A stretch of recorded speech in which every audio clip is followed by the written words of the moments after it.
박정 스페인께서 탈북민 간증이 있겠습니다. 이 자리에 참석해 주신 존경하고 사랑하는 목사님들, 특히 성북 목사님께서 1,800여 명의 탈북민들을 죽음의 땅 북한에서부터 한국으로 자유와 또 하나님을 마음껏 찬송 드릴 수 있고 경배 드릴 수 있는 저 대한민국으로 오게 하셨다고 하니 마음이 정말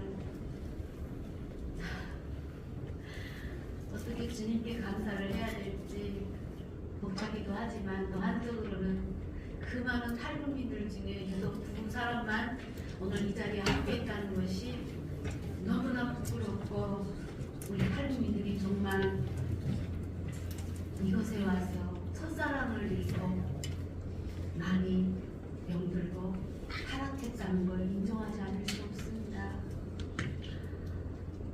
하지만 저에게 오늘 귀중한 간증의 시간을 주셨기 때문에 저는 평양에서 태어났고 가족이 함께 탈북하여 한국에 와서 고려대학교에서 주님의 은혜로 장학생으로 정책학 석사 행정학 박사를 마치고 사실 교수의 꿈을 꿈꾸던 그런 여성이었습니다. 그런데 어느 날 물론 한국에 와서 교회들도 다니면서 참 말씀이 꿀같이 달았고 이런 하나님의 세계가 있고 이런 세계를 내가 알았다는 것에 감사를 하였지만 그때만 해도 저는 성령 하나님을 잘 모르는 사람이었습니다. 오직 나의 인생의 목표, 인간적인 자아에만 노출되어 그 교수의 꿈을 향하여 달려갔던 사람이었습니다. 어느 날 박사 논문을 쓸 때죠. 간암이 왔습니다. 물론 북한에서도 제가 폐혈증으로, 폐혈증은 굉장히 무서운 병인데요. 당시 평양에서 저희 아버지님께서 좀 간부 중에서도 중앙당에서 굉장히 괜찮은 위치이기 때문에 제가 평양 우대병원 그 간부들이 진료하는 그런 병원에서 진료를 받았기 때문에 이 폐혈증에서 제가 살아날 수 있었습니다. 참고로 여기 와서 제가 폐혈증을 알아서 이렇게 살아났다고 하면 자기 딸이 폐혈증으로 죽었다고 또는 자기 자식 또 자기 아내가 폐혈증으로 죽었다고 하는 사람들은 저를 막 공격합니다. 평양에서 살았던 것들은 거기서도 부를 누리고 여기 와서도 저렇게 잘 되고 있다. 엘리트의 삶을 산다고. 그래서 제가 어디 가서 이런 말도 참 하기 힘든데요. 하지만 오늘 간증의 자리이기 때문에 제가 말씀을 드립니다. 그런데 어쨌든 그 폐혈증으로 인해서 제가 간염을 알았었습니다. 수혈을 받는 과정에 C형 간염이 왔었거든요. 그런데 박사 논문을 쓰는 과정에 이게 아마 만성 피로염으로 간염이 악화되면서 간병환을 벗어나서 간암이 왔습니다. 제가 서울대병원에서 간암이 왔다는 진단을 받았을 때 그때는 여러분 정말 앞이 캄캄했습니다. 그제서야 제 인생을 돌아보게 되었습니다. 정말 태어날 때는 순서가 있지만 갈 때는 순서가 없겠구나. 정말 내가 만약 항암 치료를 들리지 못하고 죽음을 맞이하는 순간 내가 주님 앞에 가서 너는 이 땅에 살면서 무엇을 하다가 왔느냐 할 때 나는 주님께 말씀드릴 답이 없었습니다. 자기 자신의 이익만을 챙기면서 살았더라고요. 그래서 저는 거기에 회심을 하고 기도원에 내려갔습니다. 저는 그 기도원에서 기적적으로 제가 간암을 이겨내고 다시 일상생활을 회복하게 하면서 주님께 어떻게 하면 기쁨을 드릴까를 고민하기 시작했고 주님께 기도로 간구했습니다.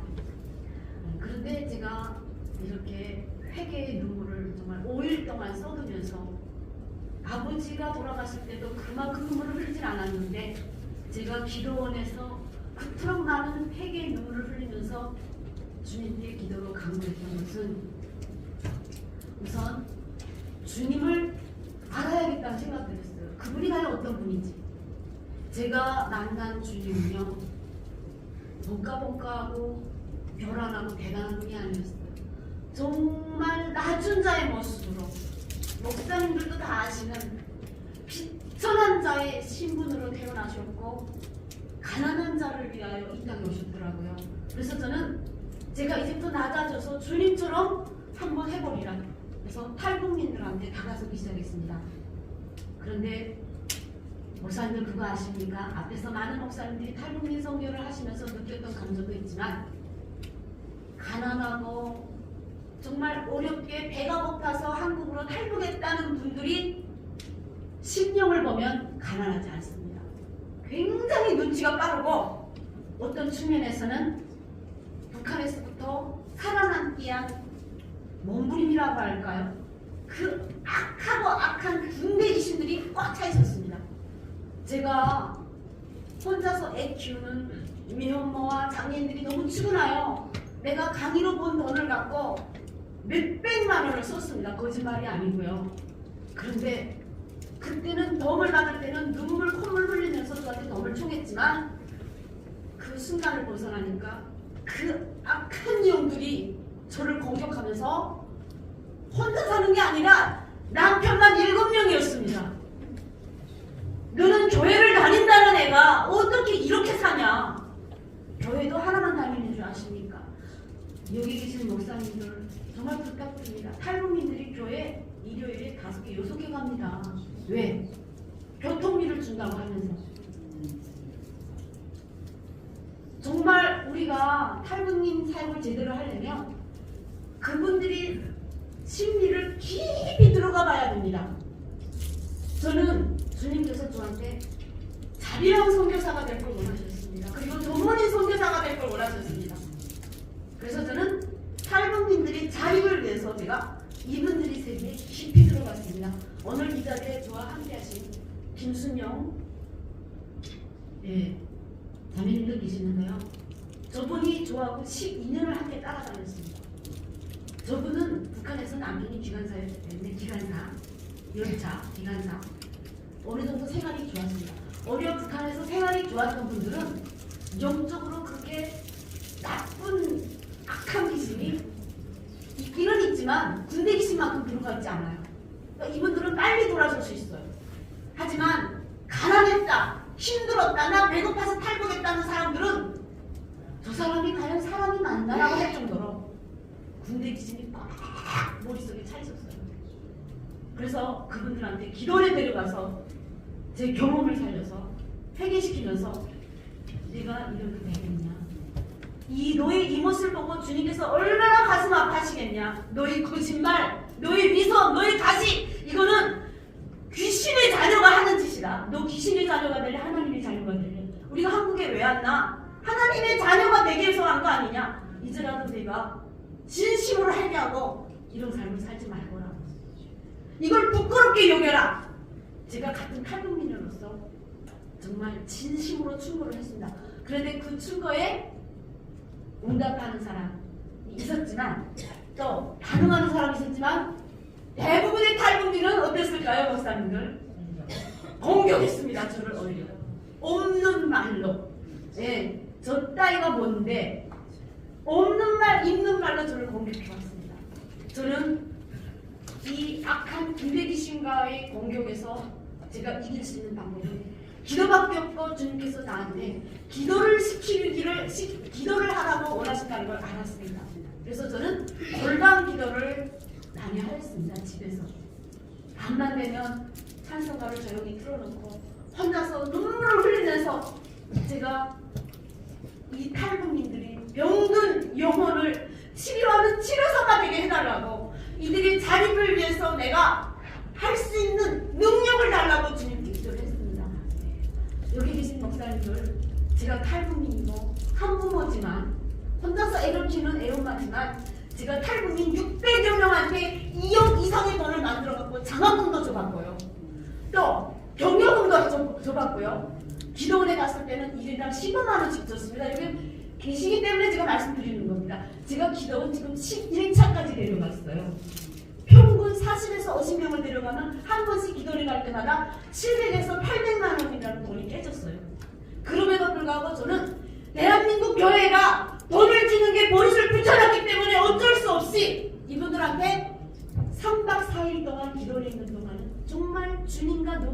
시간을 가져라.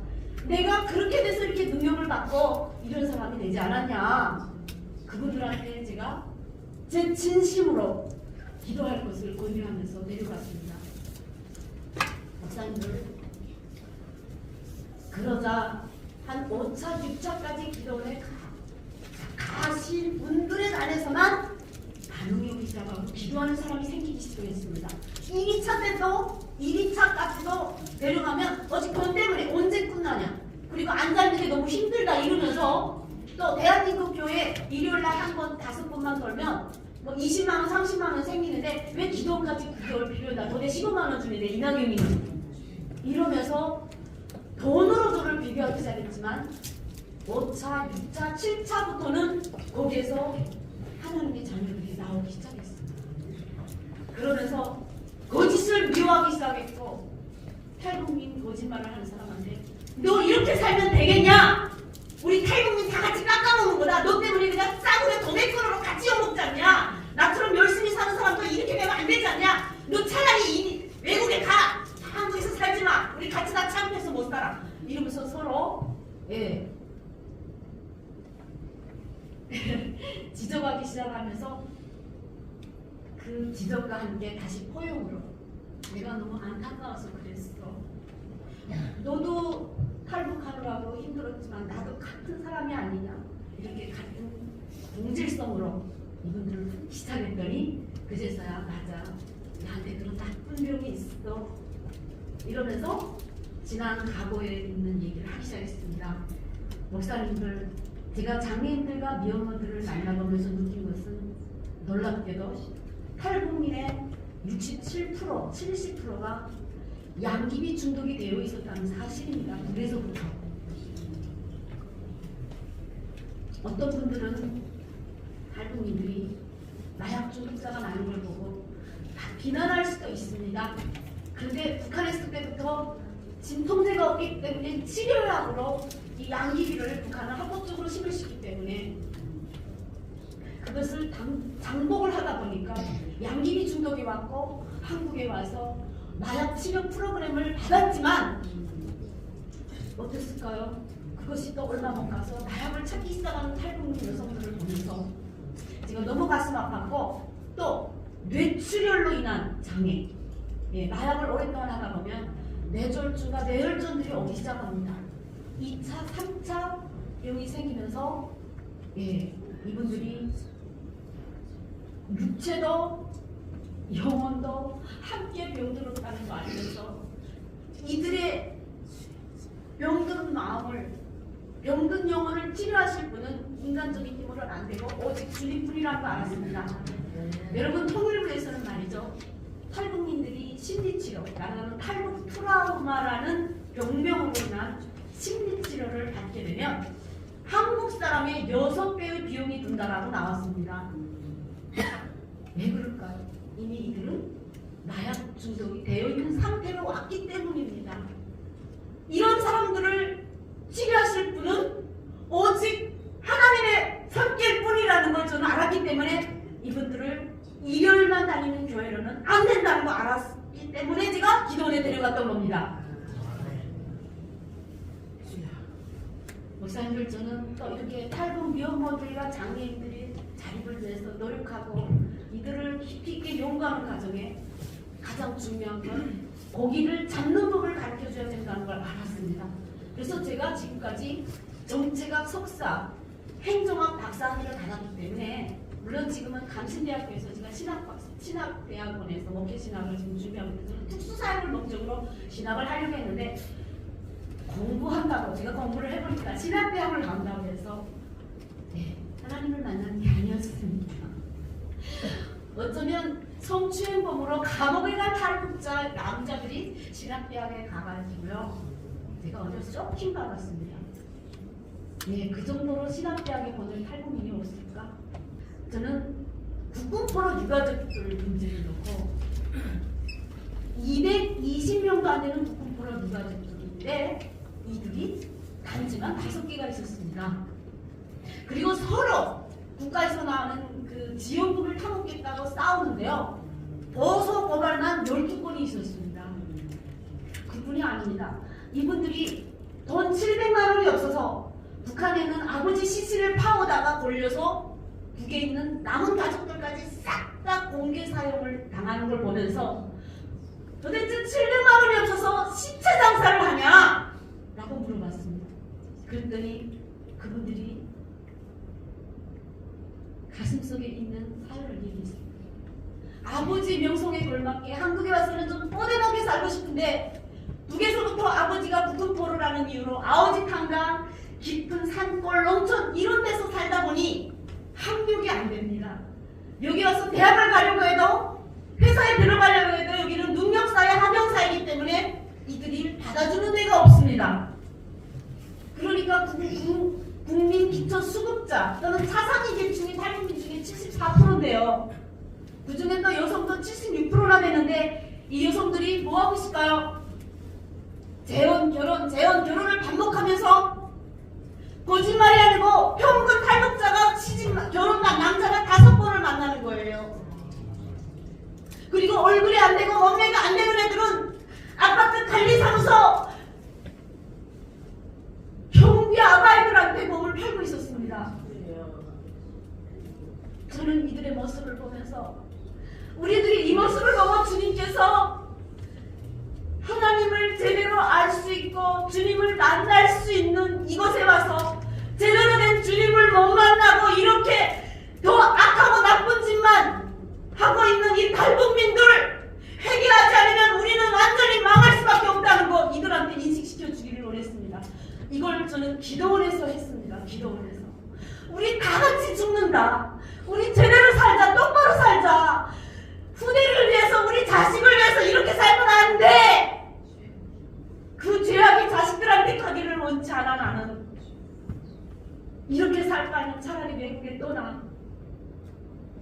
저의 눈물의 기도, 눈물의 호소에 반응하는 분들이 있었습니다. 많지는 않지만요. 그리고 저는 제가 이분들이 자립을 위해서, 제대로 된 자립을 위해서 9가지 맞춤형 정책안을 건의했습니다. 대한민국에 와보니 탈북민들한테 내려오는 정책안은 한국 사람이 눈높이에 맞춘 거였습니다. 여기 계신 목사님들, 제가 말씀드린 어떤 내용 중에는 공감하는 부분도 있지만 어떤 분들은 생소한 이야기도 있을 겁니다. 그것처럼 이제는 탈북민들이 여기서 나처럼 제대로 정착을 한 사람들이 한 나라에 제대로 된 권위를 해야 되겠다. 탈북민들한테 이러이러한 걸 해주사. 그 중에 4개는 윤석열 대통령께서 해주셨습니다. 나머지 5개는 민생 법안으로 이것은 이민자 다문화까지도 아우를 수 있는 법안으로 가능하다라고 하시면서 이걸 민생 법안으로 대기를 하고 있었던 겁니다. 그 중에 한 가지만 말씀. 법률적으로도 사각지역이 있습니다. 탈북민은 이혼, 재산분할, 폭행, 가정폭력 이런 것만 국선 변호사가 되고요. 그 외에 사기라든지 여러 가지 이런 것들은 국선 변호사가 해당이 안 되는 부분이 있습니다. 우려보험, 우려소송, 그다음에 산업재 이런 것들은 변호사가 안 됩니다. 굉장히 어려운 부분의 변호사는 이런 것들도 나는 구체적으로 디테일하게 탈북민 맞춤형 자리에 들어가야 된다. 또 하나는 탈북민들이 제대로 된 자리를 주면 북한포로 유가족 같은 사람들은 학력도 안 되고 능력도 안 되니까 장사를 시켜야 된다. 장사. 그래서 붕어빵 자리, 호떡 자리, 호떡 같은 거 팔고 매점 자리 이런 것들도 제가 보는데 이것이 다 법안으로 가야 되는 문제들이었습니다. 요약해서 말씀드리면 우리 탈북민들이 이것에 와서 영적으로 성장을 못하고 오히려 더 교활하게 나빠지는 것은 여기 계신 목사님들이 책임입니다. 우리 목사님들이 탈북민들을 그렇게 만들어 버린데 일부 책임이 있습니다. 물론 우리 탈북민들한테도 있지만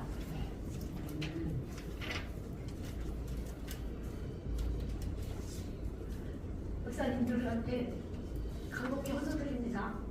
이제는 저처럼 한국에 와서 제대로 된 정착과 자립 그리고 정말로 주님을 만난 주님을 제대로 만난 신앙인들을 골라서 쓰셔야 됩니다. 이제는 마지막 때 추수입니다. 신학대학 나갔다고 뽕까뽕까 한다고 대단한 게 아닙니다. 탈북민 중에 목사만 내가 알기로는 300명이 넘고요. 전도사까지 하면 지금 1200명입니다. 그런데 그분들이 성령의 열매가 있습니까? 성령의 열매에 대해서는 저보다 목사님이 이런식으로 더 하다하시기 때문에 저는 말씀을 해결하고 있습니다. 저는 11차 에바다 설교회에는 1800명의 탈북민 중에 11%는 이 자리에 가득 참석하기를 바라고 소망하며 기도하자고 말씀드립니다. 네. 끝으로 언제나 저의 기도에 애통하는 저의 기도에 응답 주시고 저를 부르셨던 주님, 목사님들, 제가 탈북민 이 사역을 하면서 탈북민들이 한국에 와서 정착을 못하는 이유 중에 하나가 사기 피해였는데요. 민주당 모 국회의원이 조직사기범 다단계 조직사기범을 앞세워갖고 하나원을 나온 지 불과 2달밖에 안 된 탈북민들이 520여 명, 523명의 정착금을 깡그리씩 팔아요. 이들을 신형불량자, 그리고 차상위기증, 그리고 뇌출혈로 인한 장애인만 30여 명, 사망자 10명. 이것을 제가 밝혀냈는데 난 6년이 걸렸습니다. 처음에 탈북민들은 변호사가 없어서 이 사건을 포기하려고 했습니다. 그런데 주님께서 저한테 말씀하셨습니다. 내가 변호사 비용을 대서 싸우라. 내가 너와 함께하겠다. 그래서 저는 이 523명의 탈북민들이 원한, 그분들은 오직 범죄자가 처벌받기만을 원했어요. 사기당한 돈이야 다시 찾아올 수는 없지만 처벌을 받아야 될 거 아니냐. 그때만 해도 민주당 사서의원이었고 민주당 감사원이었어요. 이분이. 그리고 그쪽은 대한민국의 고대 럼퍼민 김앤장을 썼습니다. 24억을 주고. 여러분 가다키나 하기가 합니까? 저는 1인당 10만원짜리 변호사를 썼고요. 정말 맨발로 바이찬이었죠. 하지만 저는 그때 주님을 의지했습니다. 그래서 만 6년 만에 이 사건은 제가 이겼습니다. 기자가 자기 비서실장 부부 통장으로 6번에 걸쳐서 3억 이상이 넘는 돈을 불법 정치자금을 받은 것을 밝혀냈습니다. 제가 모든 영광 저는 주님께 올려드립니다. 제가 한 것이 아니었습니다. 마지막으로 제가 저와 함께 하셨던 우리 하나님을 찬송 한 곡 드리겠습니다. 괜찮으시죠? 주님 나를 부르셨으니, 주님 나를 부르셨으니, 주님 나를 부르셨으니, 내 모든 정성, 내 모든 정성 주만 위에 바칩니다.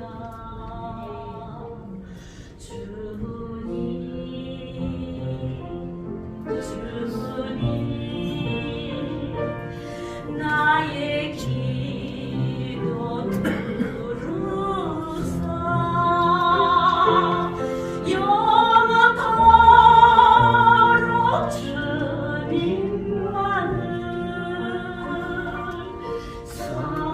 사모하게 하소서. 주님 나를 사랑했으니, 주님 나를 사랑했으니, 이 몸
아직 정식까지 못했는데요. 정말 주님 앞에서 부끄럽습니다. 인정을 하게 됩니다. 감사합니다. 이런 영상을